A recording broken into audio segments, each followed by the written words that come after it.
Good afternoon, ladies and gentlemen. Welcome to the session concentrating on the Belt and Road Initiative. The official title for the session is called Advancing the Belt and Road Initiative, China's $1 trillion vision. Well, the title as it is, I'm sure the four gentlemen sitting on the stage later is going to explore for us some very different perspectives about the Belt and Road Initiative from their own stories. My name is Tian Wei. I'm a moderator and host coming from China Global Television. It's a pleasure to see you here. And may I say, you are really the fortunate ones. You get inside. Since I arrived in Switzerland, the one outside this door is the biggest crowd I've seen. They say, all the roads lead to Rome. And I guess for this time, all the roads lead to Davos. And that's why we are here. Roads are extremely important. That's why infrastructure has become such a focus for national development for many countries. And we have four distinguished panelists with us, coming from all over the world, helping us to understand whether Belt and Road Initiative and related projects could be a way for them and their countries and their industries to look at for the future. May I have the honor to introduce, first of all, the four gentlemen sitting on the stage. Ilham Aliyev, President of the Republic of Azerbaijan. Mr. President, good to see you. On the left, Mr. Wang Yongqing, Vice Chairman from the All China Federation of Industry and Commerce. Welcome, sir. Thank you. Then we have Mr. Niansha, the Chairman of Poly Group from the People's Republic of China. Welcome, Mr. Swee. Last, but certainly not least, we have Minister Heng, Swee, Keat, who is the Minister of Finance from Singapore. Mr. Minister. Welcome to the four of you. So let's jump directly into the questions. I'm sure our audience has much smarter questions than mine, but I guess we have to start with mine. So let me ask you one thing. Seek truth from facts. That's what I learned as a Chinese. 实事求是. 40 years, China's reform and opening up really depend on one of those principles. That's one of those for success. So I think with that spirit, let's talk about facts. Let's talk about case studies. And let's talk about the real stories. Not just hearsay, he say. Not just I saw some reports about what, without the real life stories. So let's begin with you, Mr. President. What does Belt and Road Initiative mean for a neighboring country like Azerbaijan? I know you have been devoting your country's economy not only in oil, natural gas, but also building infrastructure. Yes, you're absolutely right. Creation of modern infrastructure is one of the main objectives of our government, and taking advantage of our geographical location, we, I think, did the right thing to invest largely in infrastructure with respect to internal infrastructure and infrastructure which will allow Azerbaijan to become one of the international transportation hubs. We are investing largely in the infrastructure inside the country with respect to roads construction, highways, airports, gasification, power generation, and also we largely invested in the transportation infrastructure which allow us to transport cargoes from east to west, west to east, and also north to south and south-north. Azerbaijan is an active member of East-West Transportation Corridor initiative. We definitely support One Belt, One Road initiative of Chinese government. And Azerbaijan also provides facilities for countries which are situated to the north and to the south of Azerbaijan to join this project. And we already see it. And Azerbaijan is the only country which is member of East-West and North-South Transportation Corridor. For that, we spend a lot of money modernizing our railroad system, building one of the biggest seaports on the Caspian shore, which is capable to transport up to 25 million tons of cargo. Building the missing part between Europe and Asia, which is particularly Baku-Tbilisi-Kars railroad, which connects us with Turkey and then down to Europe, and providing good accommodation and good tariff policy for those who want to use our road. I see. And the number of cargo through us is growing. Only north-south transportation corridor last year transported 10 times more cargo than the year before. I have to confess, I used to have an interview with Mr. President. He remembered all the numbers. So he only explored a very small proportion of them with you right now. Later, we'll see, Mr. President. Thank you. Let me go to you, Mr. Wang. Wang 先生。一带一路 Mr. Wang. So, Road and Belt Initiative, many people are talking about it. However, many are not sure and clear on what exactly Belt and Road Initiative is and what kind of opportunities it represents. Of course, this is a new concept, and it has been there for only 5 years. However, if you look at the ancient Silk Road from the Chinese history, you can see that it is not born out of nowhere. It has a heritage. It comes from our history. It comes from our past. Mr. Wang, perhaps you could explain to us, to such an international audience, what exactly is Belt and Road Initiative? Since you're from China, so that's why I asked you that question. Wow.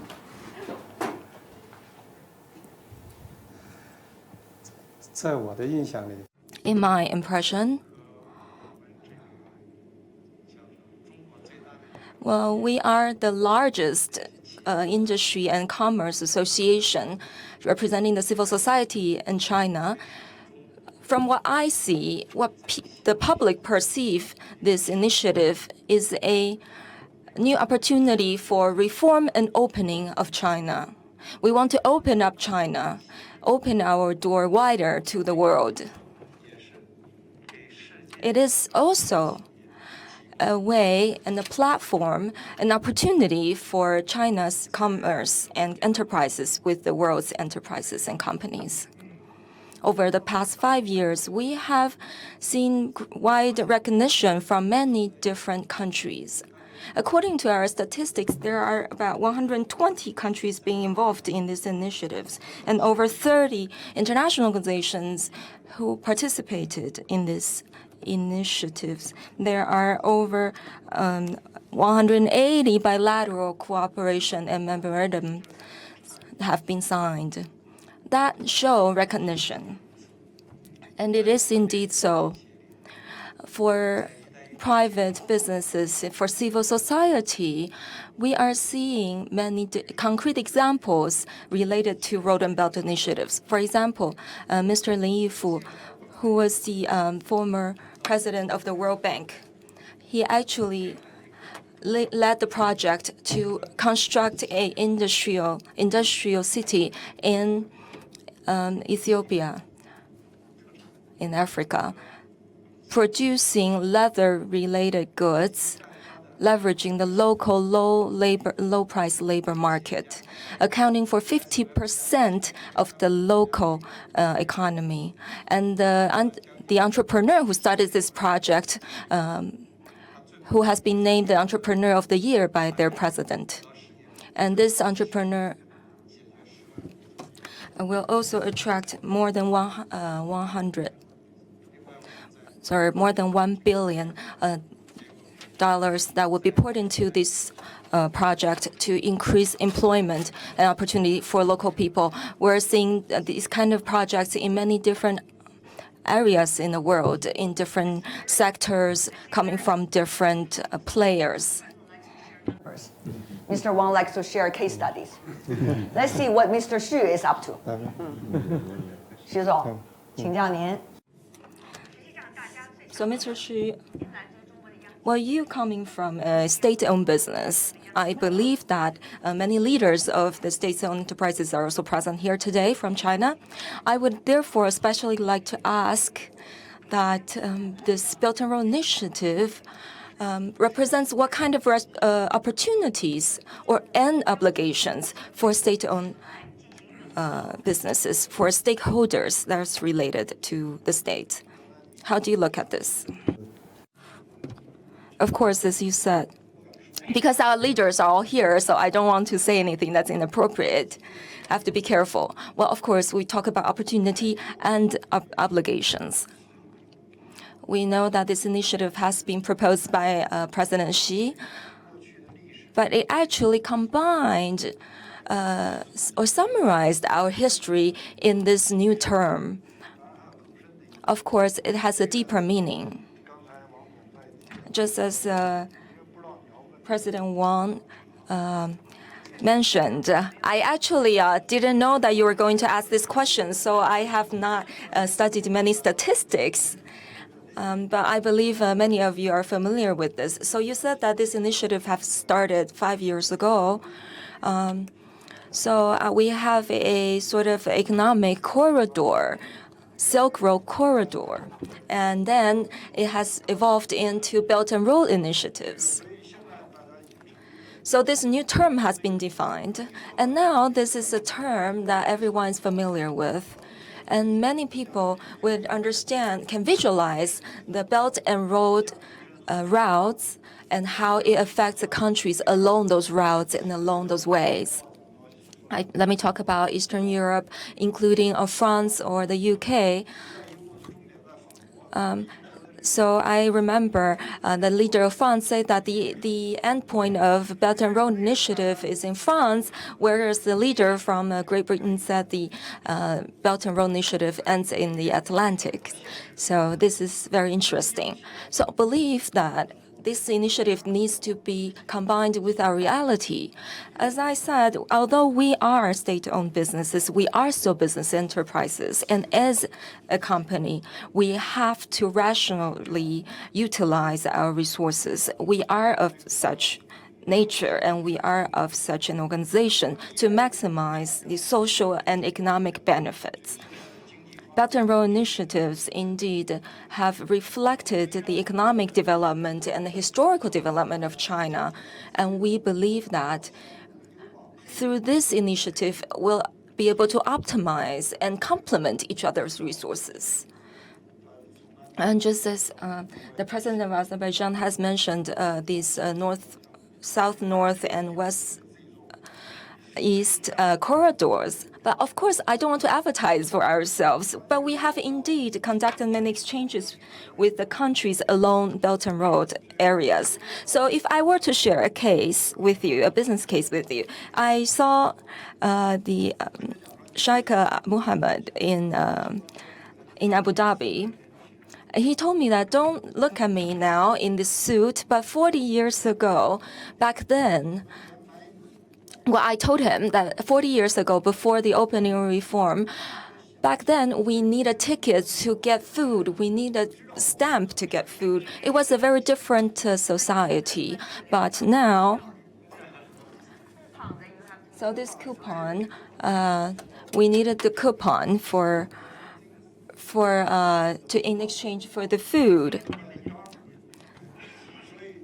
Therefore.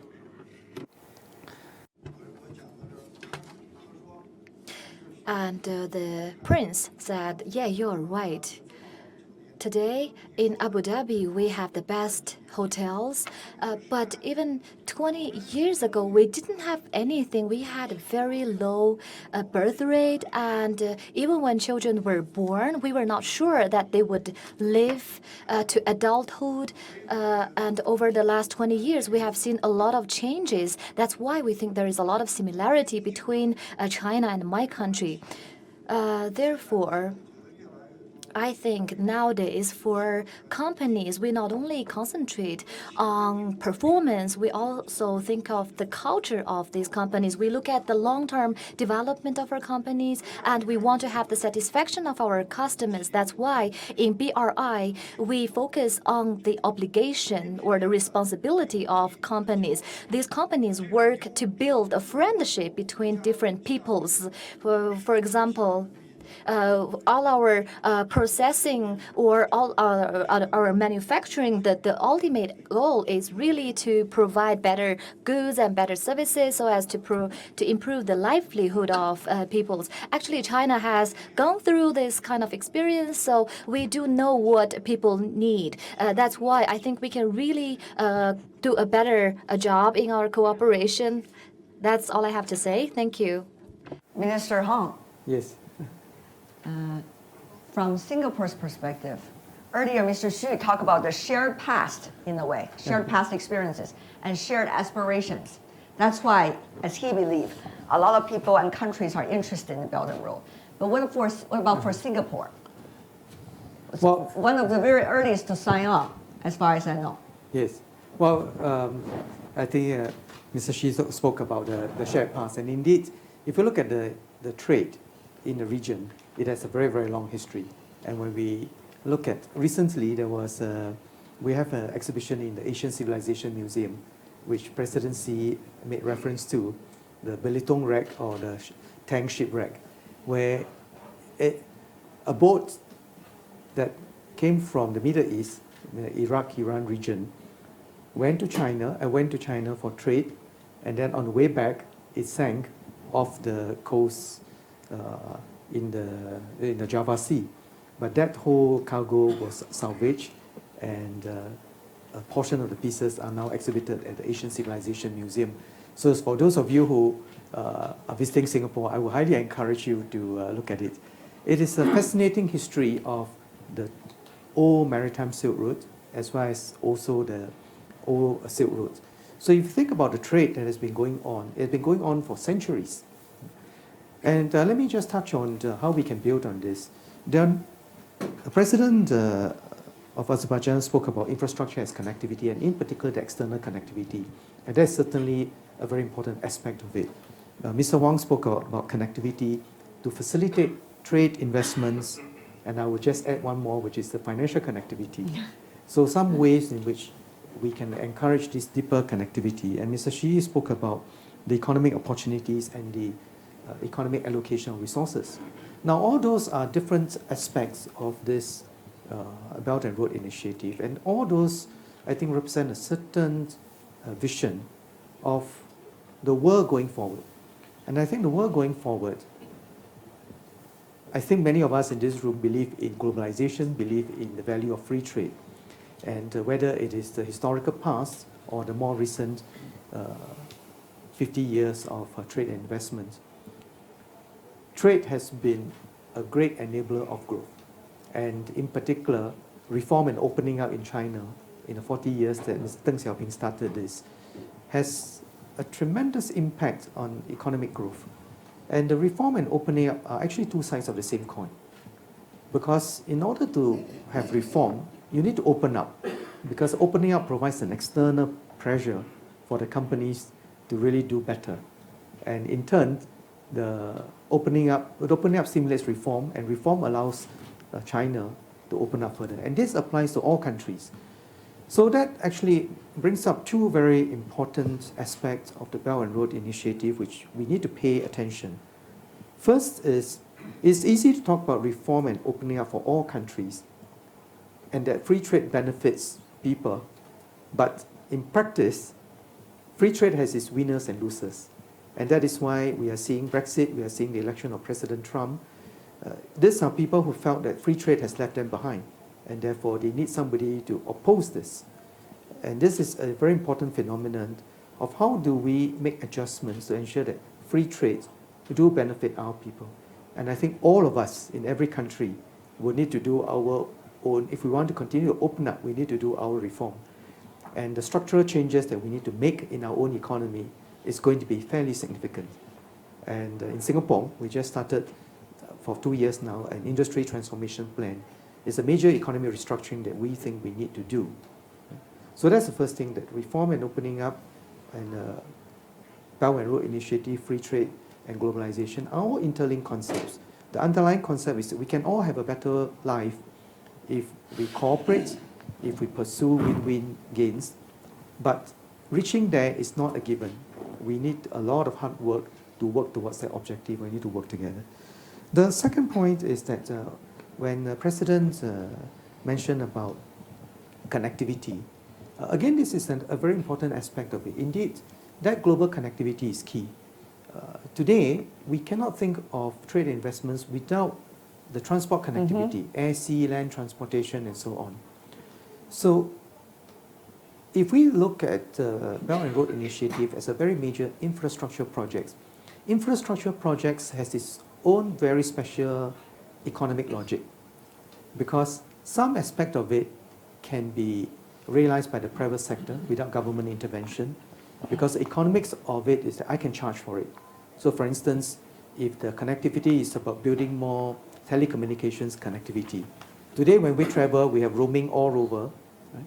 And it is not any one government that built that infrastructure. Right. We all pay for it and it works. So that is a very different economics from if we build a road.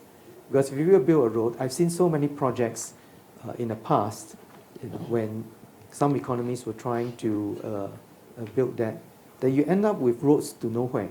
And the linkages of the road and the economic activity is going to be key.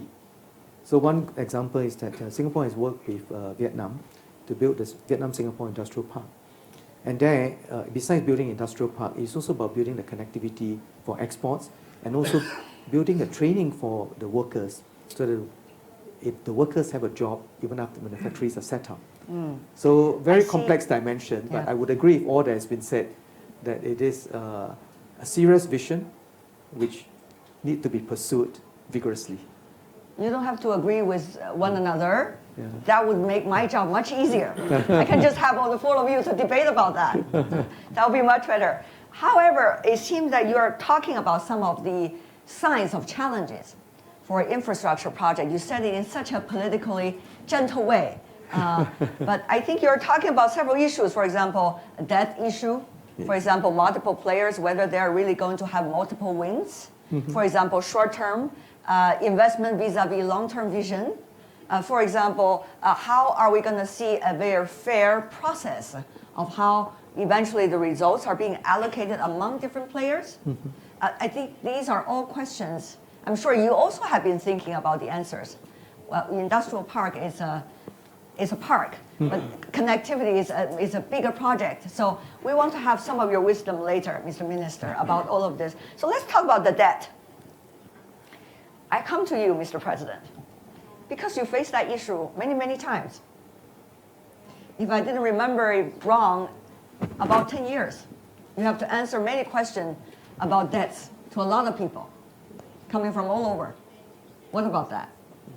Infrastructure, debts, almost equals to debts.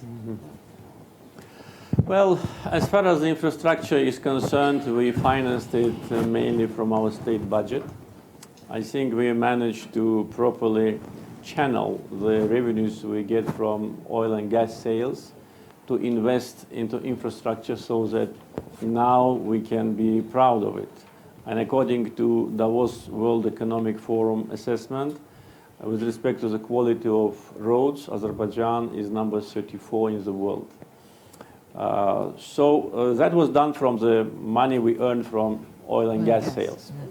Then, of course, it led to creation of a better business climate, because when you have modern infrastructure, when you have electricity, gasification, good roads, highways, then it will be easier for business It's common sense. Yeah. to invest. And we did a lot on that track also. The latest World Bank report on doing business, Azerbaijan is ranked number 25 globally. And we made the record improvement of 32 positions higher. And we're among the 10 most reformist countries on this program of World Bank.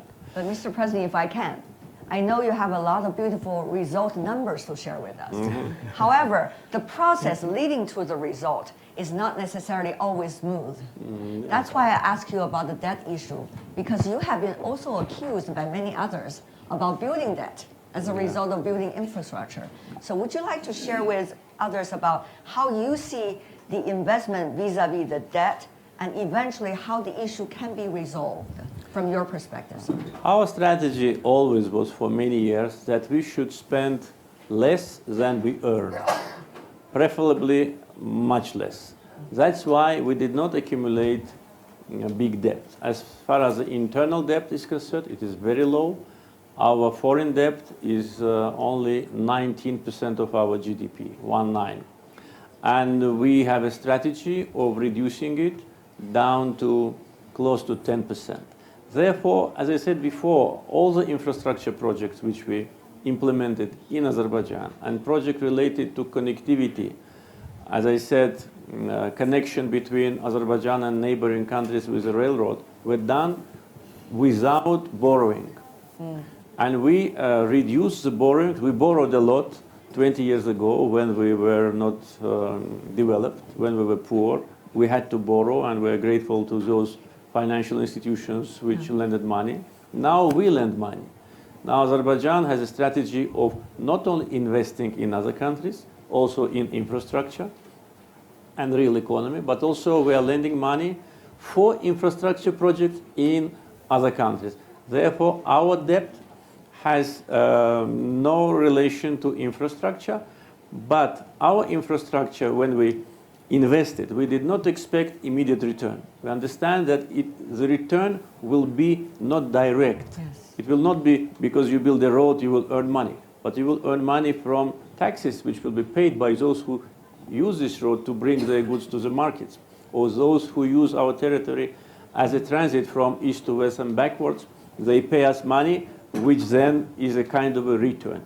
But I think that the money we spent to infrastructure domestically and with respect to regional cooperation will be returned maybe in a decade time. But not every country is as fortunate as Azerbaijan. They just have such a rich resource of oil and gas, right? And you also discovered it overnight. That's quite a beautiful surprise. So for other countries that are building infrastructure and also participating on this platform, is it a concern? That issue briefly from you, sir. Well, and what is the way to balance it? Yeah, I think, of course, it is concerned. If we didn't have money to invest, we would have been asking for some external investment. I can bring one example with respect to the railroad project which we completed a year and a half ago. Railroad connection between Azerbaijan and Turkey, connecting east and west. We were looking for external financing for several years, and it when was reached, that? It was in the beginning of 2000, say 2004, 2005, but it was rejected because, as you said, it is not even mid-term return.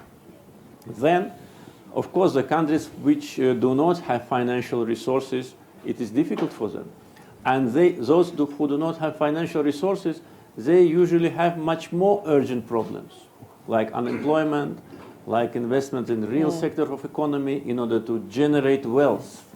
And infrastructure projects for them is not priority. Therefore, I think financial institutions, they should pay more attention to that, especially leading international financial institutions, and help countries to invest in infrastructure which will create opportunities and jobs in 10 years' time. I remember Professor Schwab at the opening ceremony. He was talking about a phenomenon we have in this world, that we are so much dragged by the so-called daily crisis management that we are losing our sight of the long-term thinking. And you are exactly advocating that when you're talking about infrastructure. But Minister Heng, since you have some very different sophisticated views about also these issues, Minister Heng is looking long-term, even about infrastructure, too much a luxury today? No, on the contrary. The very nature of infrastructure project is that these are long-term. You don't build a road and say, well, tomorrow I will use it for one day. It's going to be used for many, many years. And for that very reason, I think we need to adopt a long-term lens in looking at infrastructure. And earlier on, I mentioned about understanding the nature of infrastructure. There are some infrastructure which are much more I would say public, it's more like a public goods. In fact, in the past, the department in Singapore that was in charge of infrastructure was called the Department of Public Works, because when you build roads, airports, seaports, and so on, the benefits are not going to be only for one group of people. In fact, it's for the whole country, and it is not just for 1 or 2 years, but for a very long time. So you need long-term thinking on that. And that's what makes infrastructure so difficult, because it is very hard to think long term. And when you think longer term, the nature of infrastructure project becomes more and more difficult, especially with very rapid technological changes. Right. Yeah. So for It's instance, not just technological we now changes, if I could add Yeah. to more difficulties of your answer. Uh-huh. It's also the governance issue, right? You see the election cycle. Absolutely. You also see now there is not necessarily that much optimism about the potential growth engines of the world economy. Yes. So particularly now, Mr. Minister, how do you look at the infrastructure? I mean, Belt and Road is only one of those examples. It is a wonderful example of that, how we think about infrastructure these days. So with all of these complicated factors coming in, what about that balance? Especially, for example, debts, for example, multiplayer win-win. Right. How do you see that, Mr. Minister, briefly? Well, I'll say that there are three things in infrastructure projects, whether it's Belt on Road or any other infrastructure projects, that we need to bear in mind. First is economic viability. At the end of it, does it yield some returns? Now, the returns can be a return in a commercial sense, or it can be a return in a public sense, because many of the public infrastructure that President spoke about is going to bring benefit to the whole country. I cannot start getting people to build a factory if I have no ports to export my goods, and if I have no airport to bring people there. Right? I cannot build a theme park or tourist attraction if I do not build an airport for people to come. So it needs to have the economic return. Number two, wherever possible, it should be made bankable and investable. Simply because infrastructure projects throughout the world, and in particular for Asia, are so big that it is not possible for any government to do so. And in governments where, like for example in the case of Singapore, we have elections every 5 years. And how do you ensure that the next government will continue to fund that? So it's very important for us to make sure that there is a mechanism that whatever agreements that this government signs, the next government will honor. And so that is the second part That's of it. quite a promise, sir. I And have to say. and the third part, that's why making it bankable and investable is important. So the third part of it is that the projects need to be properly structured, including legally. Because if you have proper legal rules about this and proper dispute settlement mechanism, you can then take a project that has gone into trouble for proper dispute settlement. Right. I've seen many of these projects in the region where the government changes its mind about whether now can you charge. So for instance, I have seen an electricity project where after the electricity was running, and after a few years, when the private sector made money, they say, look, you're making too much money, we should change the tariff. And the investor who made an investment in this project told me, I'll never invest in this country anymore. So getting proper dispute settlement is very important, and that is why Singapore has proposed the mediation, and so there's going to be a set of international rules on mediation. We have arbitration with international commercial courts, and we are getting our lawyers to look at working with the World Bank to look at standardized contracts, because all these long-term investments, in order to give investors some confidence that these are not going to be changed tomorrow, that I will honor whatever that I sign, we need that long-term thinking. Okay. And part of the long-term thinking is having proper legal agreements. Yeah. You are suggesting, Mr. Minister, to have a whole global system being built around the idea and building of infrastructure. No, in fact, there already are. That is, In the I know there's G20, already are, but there are a lot of this effort. Because there are a lot of experiments these days. Yes, Belt and Road Initiative is only one of them. indeed. There are other infrastructure initiatives raised by many other governments Right. and multiple players. So there seems to be much more new players than what the system was about earlier. So that's an interesting thing, isn't it? So let me go to you, Mr. Xu, responding, 回应一下刚才 So, Mr. Xi, perhaps you could respond to the challenges and practice that have been proposed by the minister, and perhaps the experience and lessons that you could share with us. For example, Belt and Road Initiative. This is a developing country and emerging economy who have seen many common grounds with other countries, common opportunities to be shared with other also developing and emerging countries. Perhaps this is a very different approach from other developed countries. And I believe the approach is different because developed countries, developed economies would approach this from a different perspective because they have lived through the developing phase. They have come to a different conclusion. So you as an entrepreneur, how would you look at this practice, this new initiative, new methodology, and new discussions? Well, your question is indeed very deep. In terms of inspiration, I think we would have to discuss this for 4 hours.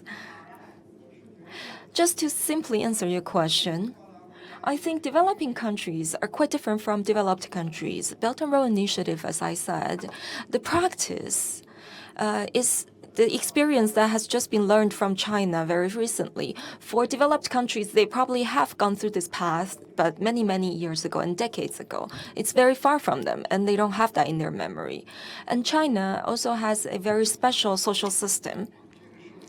And under our socialist system may be very different from other socialists based on capitalism and the socialism proposed by Lenin. I believe they are all very different systems, and there would be distinctions between us and what are the similarities and differentiation points between our system and the Western system. China has come a long way, and we have seen that over the past 3 decades, we have achieved to lift 700 million people out of poverty. I believe this is quite an achievement, and universally so. If we look at the economic, based on what Adam Smith proposed, or look at what Adam Smith has written, you will not see any example like China. Developing country and those countries involved in Belt and Road initiatives are the ones very, very similar to China. Therefore, in terms of matching and collaborating with these countries by China with these involved countries would be much easier because of the similarities we both face. Well, in terms of what the minister just proposed, when you talk about the debt settlement or dispute settlement mechanism, in fact, debt is a key issue for us, and for Chinese businesses, it's also of much of our attention and concerns. Of course, debt plays an important role in our economy. However, when the conditions are proposed before certain debt, we would have to consider many different factors. For state-owned businesses, I am not sure, perhaps we have a different management style. Every year we have an annual meeting. Many of the directors are present here. Well, I see you, and then you reminded me of the meeting that we just held. For example, what we've achieved last year would be quickly gone through. However, on behalf of himself and Saksak and the government, they would then share what are the key priorities for state-owned companies. For example, in energy, clean energy, and real estate, in infrastructure, etc.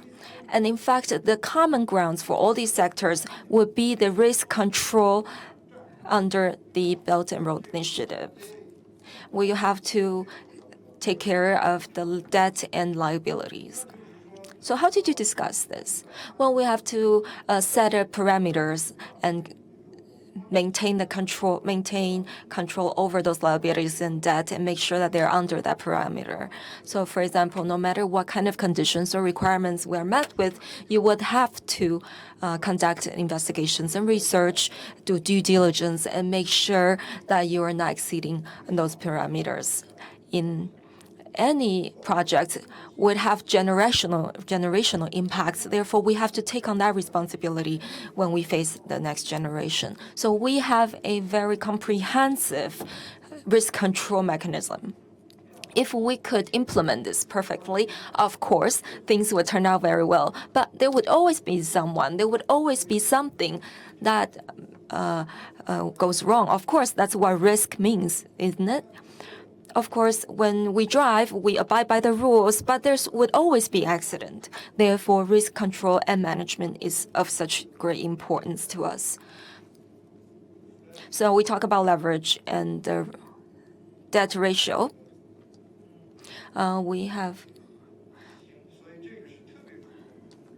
So we are also focusing on these aspects. So we also mentioned innovation, new experiments. We are trying very hard to work with all these different countries to pursue development. But on the other hand, we are also taking notes of the importance of controlling these risks. We have to be responsible for the people and for our government. Thank you. And Mr. Wang, you have been listening as well to this. And so in China, we said that state-owned business and private business have the same direction. And you represent the private businesses. So what's your take on this? As Minister Wang has mentioned, each stakeholders would have their own obligations and work from a different perspective.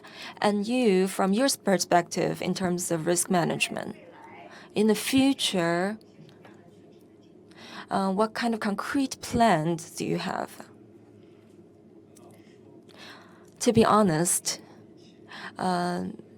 compared with state-owned businesses, private businesses in China are much smaller, and it's more vulnerable to risks. So that's the characteristics and sort of the defect of private businesses. But we've accumulated 40 years of experience. Private business also means that they're closer to the people. They're closer to the society. They are there to address the issues, solve the problems in people's daily lives. And it's closer to the economy and to the market. I think that stands true for developing and developed countries. So we are in line with the world's development. So we have mentioned several topics about Belt and Road Initiative. Do you have any vision on that? Well, I could share an experience with you. It's also related to infrastructure. I would talk about risks from that example. I used to work for the railway company of China 20 years ago. We talked about the high-speed railway from Beijing to Shanghai. Everyone was very much concerned with the risk management of that route, and that sparked many discussions because they said that this is not an effective investment, it's not worth the trouble, and it's not worth the investment. However, 20 years later, we're looking back.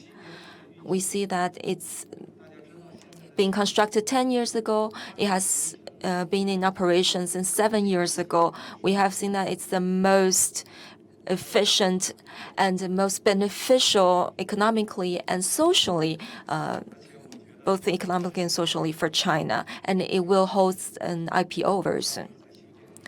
I remember we see that in Japan has similar examples, and they have gone through much more complex process in building their infrastructure. But indeed, we have seen visible, clear benefits and results. So we have to choose the right project. We have to measure the performance and results of those projects. Risks do not stem from those projects themselves. They come from people and other factors. So we should really take into considerations all benefits, like social benefits, economical benefits. We should look at short-term, long-term, and so that the companies have a very stable environment to operate. Thank you. 时间 our time topic, I have to say, I really have to admit, because all of them, the four gentlemen on the stage, are coming from very different backgrounds, and their life experience is very different. So you see, they all have their own structure of analyzing things, and how should we find a common ground among them? It's a fascinating thing. And these are only four of them. We have a lot of you sitting there. So that's why let's open it to the floor.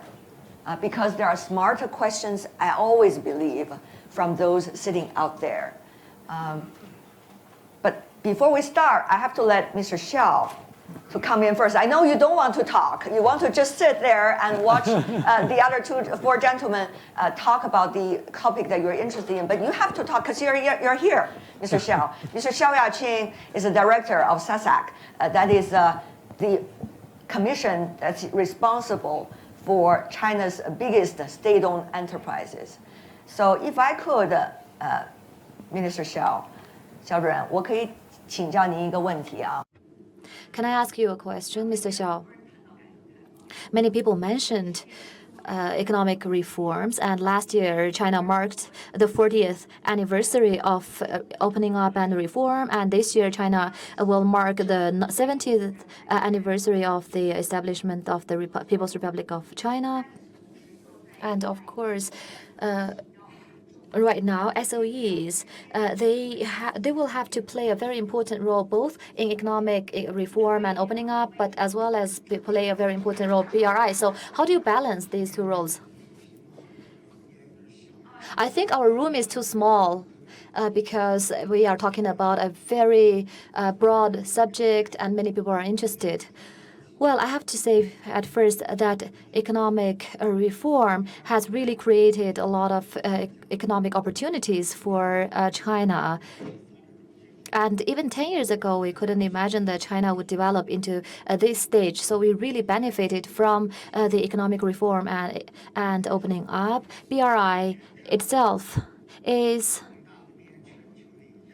in a way, a further opening up towards the world on the basis of economic reform domestically.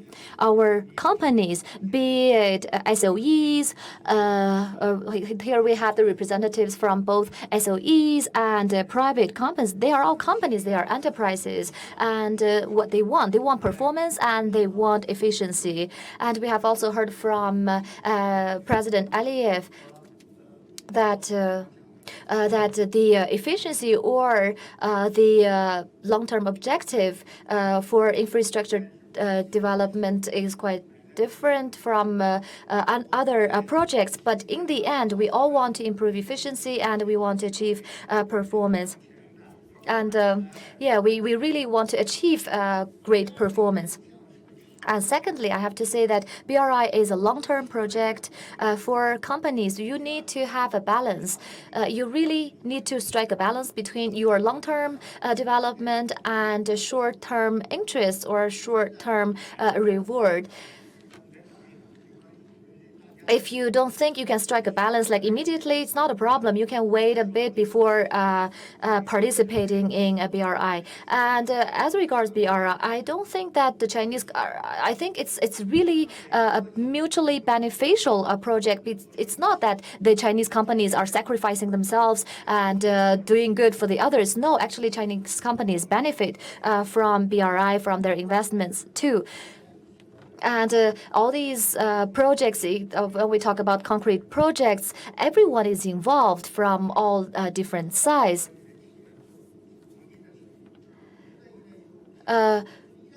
Therefore, I would I really like to stress that BRI is not only about Chinese companies or China is doing this project. I have to mention that it's a very open project. It's an open initiative which is open to the world, and everybody can be involved. And of course, it will be operated with the rule of law and will be internationalized further. Thank you very much. Thank you for clarifying a few points. Today, I don't think that we should call our title China's 3 trillion vision. I think it should be accurate topic because it's not just China, I hope, and it's not. So let's open it to the floor because it's not just China. We're going to have people coming from all over the world to ask questions. So maybe I appoint. Is it okay? Okay. So let me have this lady first, and then we have this gentleman here, and we have that gentleman over there. Last, we have that lady over there. Okay. So 4. We have less than 7 minutes left. Let's ask these questions together. Then we'll have the answers coming from our panelists. How about that? That would save some time. No, this lady first. The very front row. Yes. Since I'm holding the mic, can I just... No, please, Okay. please. Let's just... Thank you. Thank you for your understanding. Thank you. Lourdes Casanova from Yes. Cornell University. Very briefly, a question. The investments in the Belt and Road Initiative countries have increased by 50% in the last 5 years. Will this be the route going forward, given the restrictions that the Chinese companies are facing in the US and Europe? 再说一遍吧. Maybe once again slower because Yeah. of translator. Okay. Yeah. So, We'll ask the question together and then we'll have a panelist to answer together. 我们收集一下所有的问题，然后让大家一起来回答一下. Yes, please. So we have seen the investments in the Belt and Road Initiative increase by 50% in the last 5 years. Yes. My question is, will this rise continue given the restrictions that Chinese companies are facing in the US and in Europe? Okay. Thank you for that question. The gentleman here. Yeah. 1, 2, 3, 4. Okay? Yeah. Thank you. Thank you very much. I came from China Energy, the largest China energy company in the world. The Okay, a total brief question. Okay, the question is to you, Your Excellency, the President Aliyev. I know that you focus on your infrastructure in the transportation, but my question is, how about this power infrastructure, including the grid and the power supply? Because we're the largest one. I just look for is it any potential opportunities for me to give some infrastructure? Thank you very much. That's a very pragmatic question, I have to say. Okay, thank you, sir. We're going to have Mr. President to answer you later. Thank you so much. And that gentleman over there, yes, please.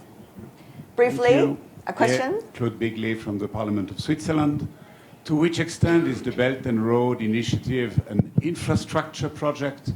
To which extent is it also a political foreign relation togetherness project? Okay. That's a question a lot of people ask, so we'll have the panelists help us to understand better.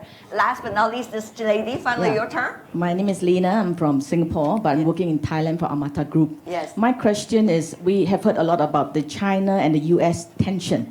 So will this tension drive the Belt and Road Initiative towards the slower lane or the faster lane? Thank you very much. Okay.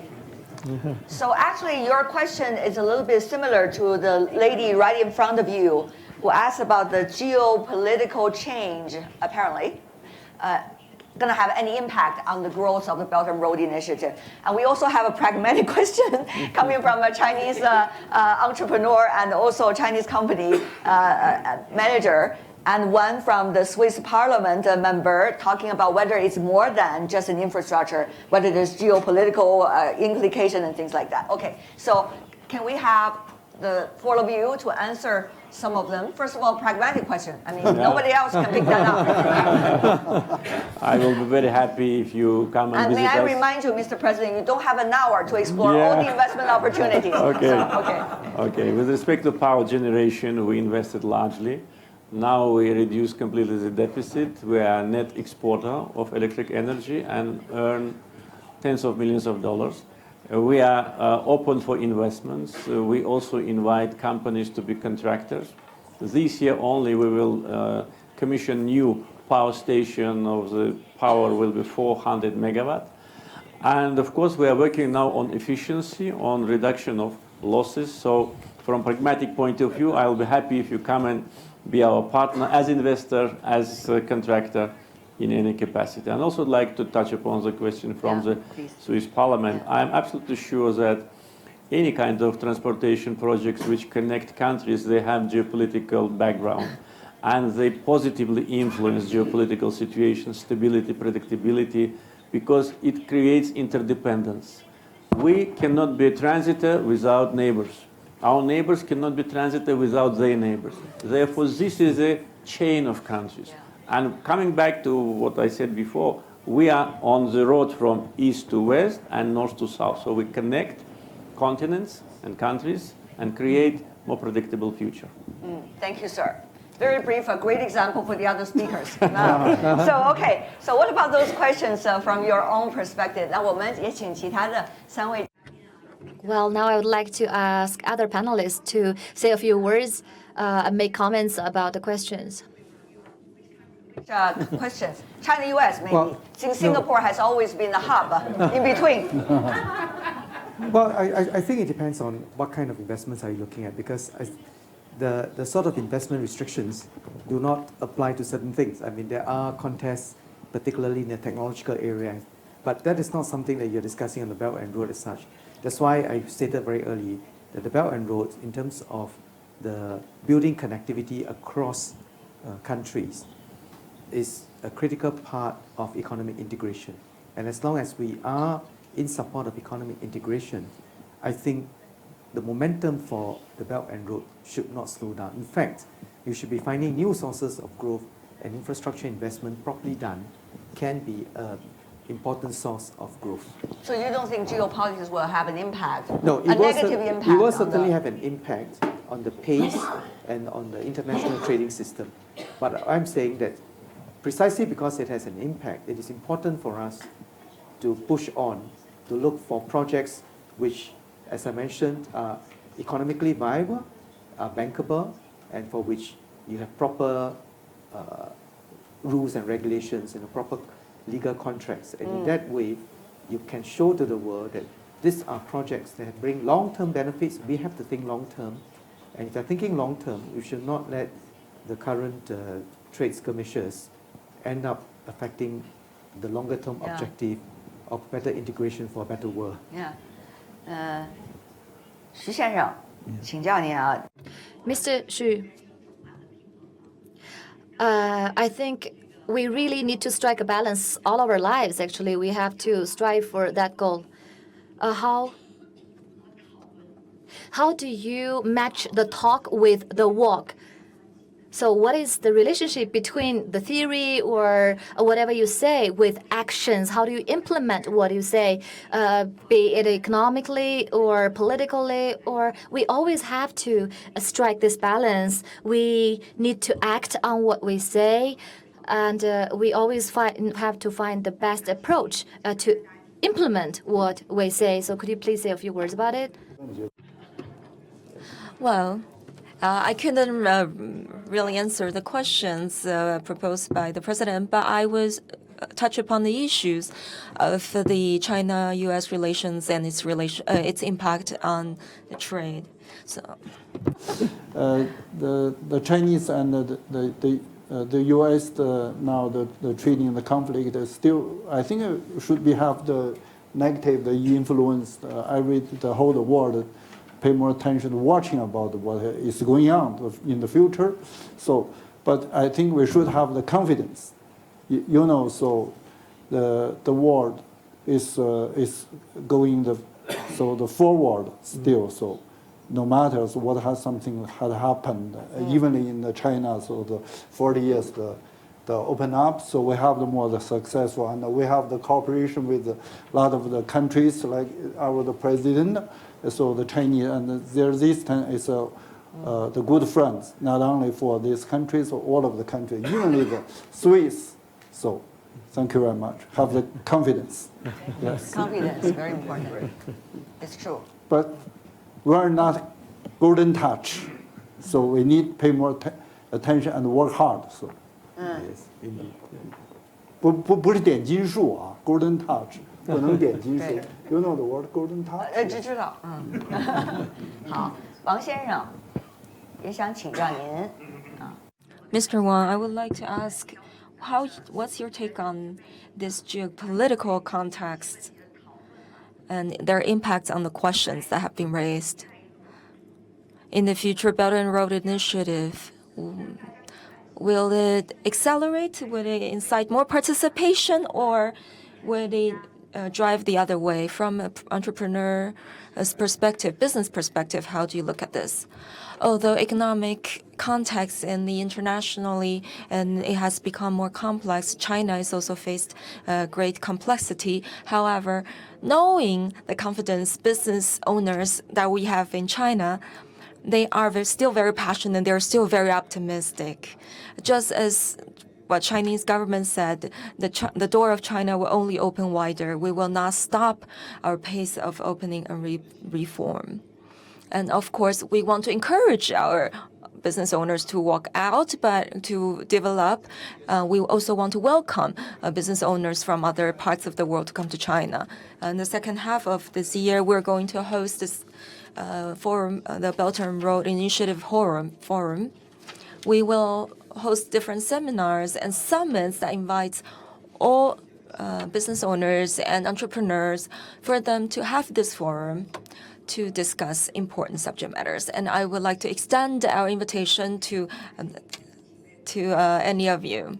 Indeed, you are entrepreneurs. You are here to connect. You are here to look for new opportunities. So lastly, I would like to invite topic, keyword. What would that be, Mr. Minister? A keyword. One keyword. Well, cooperate. Okay, Mr. Xu. United together. Mr. Wang, Wang 先生. 大的机会. Opportunities. Mr. President, please. Last but certainly I not think least. mutual benefit. We need to look at the mutual benefits. Mutual benefits. Voila. We had a good discussion. Thank you so much. The four gentlemen sitting over there, and certainly every one of you providing us with the intellectual wisdom. Really appreciate it. 谢谢大家.